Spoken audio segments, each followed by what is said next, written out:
ఇంగ్లాండ్తో 5 టెస్టుల సిరీస్లో టీమిండియా ఓటమితో ప్రారంభించింది. హైదరాబాద్ వేదికగా జరిగిన తొలి టెస్టులో టీమిండియా 28 పరుగుల తేడాతో ఓటమి పాలైంది. 231 పరుగుల సాధారణ లక్ష్యంతో రెండో ఇన్నింగ్స్ ప్రారంభించిన భారత్ ఆదిలోనే గట్టి షాక్ తగిలింది. మరోసారి దూకుడు ఇన్నింగ్స్ ప్రారంభించిన యశస్వి జైస్వాల్ 15 పరుగులతో హార్డ్లీ బౌలింగ్లో యశస్వి జైస్వాల్ క్యాచ్అవుట్గా వెనక్కి తిరిగాడు. ఆ వెంటనే క్రీజ్లోకి వచ్చిన శుభమన్ గిల్ని కూడా హార్డ్లీ సిల్వర్ డకౌట్ చేసి శుభమన్ గిల్ని వెనక్కి పంపించాడు. దాంతో భారత్ 2 బంతుల వ్యవధిలో 2 వికెట్ కోల్పోయింది.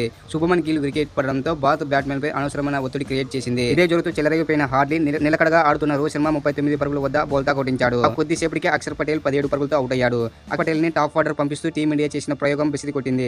అనంతరం ఆచితూచి ఆడుతున్న కేఎల్ రాహుల్ కూడా 22 పరుగులతో జోరూట్ వికెట్ తీయడంతో అవుట్ అయ్యాడు. ఈ పరిస్థితుల్లో జట్టును ఆదుకోవడానికి భావించిన జడేజా 2 పరుగుల వద్ద బెన్ స్టోక్స్ సూపర్ త్రో కొట్టడంతో రన్అట్ గా అవుట్ అయ్యాడు. ఐఎస్ఐఆర్ కూడా 13 పరుగులు చేసి అవుట్ అయ్యాడు. దీంతో టీమిండియా 119 పరుగులకి 7 వికెట్ కోల్పోయింది. పీకే లోతు కష్టాల్లో పడింది. ఈ పరిస్థితుల్లో కేఎస్ భరత్ అశ్విన్ జట్టును ఆదుకునే ప్రయత్నం చేశారు. ఆచితూచి ఆడిన ఈ జోడీ వీలు చిక్కిన బంతిని బౌండర్ గా తగిలించారు. వీరిద్దరూ 55 పరుగుల భాగంతో గ్రీజులో పాకుపోయారు.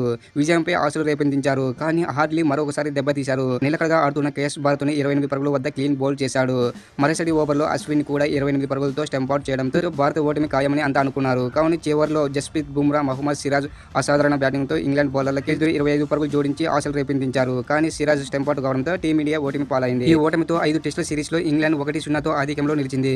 రెండవ టెస్టు ఫిబ్రవరి 2వ తారీఖున వైజాగ్ వేదికగా మ్యాచ్ ఆడబోతుంది. మన టీమిండియా ఎందుకు ఓడిపోయింది గల కారణాలు మీరు కామెంట్ ద్వారా తెలపండి. మీరు మన ఛానల్ ని ఫస్ట్ టైం చూసినట్లయితే లైక్ చేయండి, షేర్ చేయండి, అలాగే సబ్స్క్రైబ్ కూడా చేసుకోండి.